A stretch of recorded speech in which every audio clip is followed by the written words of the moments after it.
नमस्कार, मैं हूं यंग भारत न्यूज से हरिशंकर मिश्र और आज चर्चा राष्ट्र नाम उस संबोधन की जो प्रधानमंत्री नरेंद्र मोदी करने वाले हैं। यह संबोधन शाम 5 बजे होने की संभावना है और लोगों में उत्सुकता इसलिए बनी हुई है क्योंकि प्रधानमंत्री के इस विशिष्ट संबोधन में हमेशा कुछ न कुछ खास होता आया है। वैसे तो यह स्पष्ट नहीं है कि प्रधानमंत्री के संबोधन का विषय क्या होगा, लेकिन माना जा रहा है कि वह जीएसटी सुधारों पर बात करेंगे। इसके अलावा अमेरिका द्वारा लगाए गए टैरिफ और H-1B वीजा पर भी बोल सकते हैं। प्रधानमंत्री का राष्ट्र नाम संबोधन इसलिए भी खास है क्योंकि बिहार में इस समय चुनावी गहमागहमी चरम पर है, इसलिए उनके कहे गए शब्दों के राजनीतिक निहितार्थ भी निकाले जाएंगे। तो सबसे पहले बात जीएसटी की। यह वह मुद्दा है जो जनमानस को सीधे तौर पर प्रभावित करता है। केंद्र के साथ ही भाजपा शासित राज्य सरकारें इसे एक बड़ी उपलब्धि के रूप में प्रचारित करती रही हैं। सोमवार को नवरात्र शुरू होते ही जीएसटी की संशोधित दरें भी प्रभावी हो जाएंगी और बहुत सी चीजों के दाम नीचे आएंगे।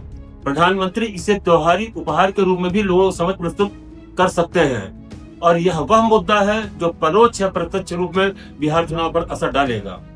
इसके साथ ही H-1B वीजा का गंभीर मुद्दा है, जिसमें अमेरिका ने आवेदन शुल्क बढ़ाकर $1 लाख कर दिया है, यानी कि इसके लिए अब 84 लाख रुपए देने होंगे। इस घोषणा से अमेरिका के प्रवासी भारतीयों में हड़कंप की स्थिति है क्योंकि यह वीजा लेने वालों में सबसे बड़ी संख्या भारतीयों की है।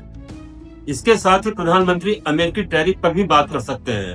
टैरिफ बढ़ाए जाने के बाद से ही प्रधानमंत्री लोगों से स्वदेशी को बढ़ावा देने की अपील करते रहे हैं। वैसे स्वदेशी अपनाने का आह्वान और समय समय पर करते रहे हैं, लेकिन अमेरिकी टैरिफ को लेकर दोनों देशों के संबंधों में जो खटास आई है और इसके दूरगामी परिणाम क्या हो सकते हैं, इस पर पीएम स्थिति स्पष्ट कर सकते हैं। पीएम ने हाल ही में गुजरात में भी कहा था कि अगर हमारा कोई दुश्मन है तो वह है दूसरे देशों पर हमारी निर्भरता।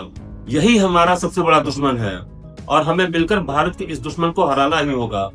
जितनी ज्यादा विदेशी निर्भरता होगी उतनी ही ज्यादा देश की विफलता होगी। भारत को आत्मनिर्भर बनकर दुनिया के सामने खड़ा होना होगा। पीएम मोदी इससे पहले भी कई बार राष्ट्र नाम संबोधन कर चुके हैं। इस बार वह ठीक 4 महीने 9 दिन बाद लोगों के बीच आ रहे हैं। इससे पहले 12 मई को उन्होंने राष्ट्र को संबोधित किया था, जिसमें पहलगाम में आतंकी हमले के बाद भारत के जवाबी हमले और ऑपरेशन सिंदूर के बारे में लोगों को जानकारी दी थी। उनके पिछले संबोधनों पर नजर डालें तो 8 नवंबर 2016 को उन्होंने राष्ट्र को संबोधित करते हुए नोटबंदी की जानकारी दी थी। इसके बाद कोविड महामारी के दौरान लॉकडाउन की घोषणा उन्होंने 24 मार्च 2020 को की थी। उसी साल मई में उन्होंने लॉकडाउन में ढील देने के फैसले के बारे में बताया। तो इंतजार कीजिए उस समय का जब प्रधानमंत्री देश के करोड़ों लोगों के बीच उपस्थित होंगे।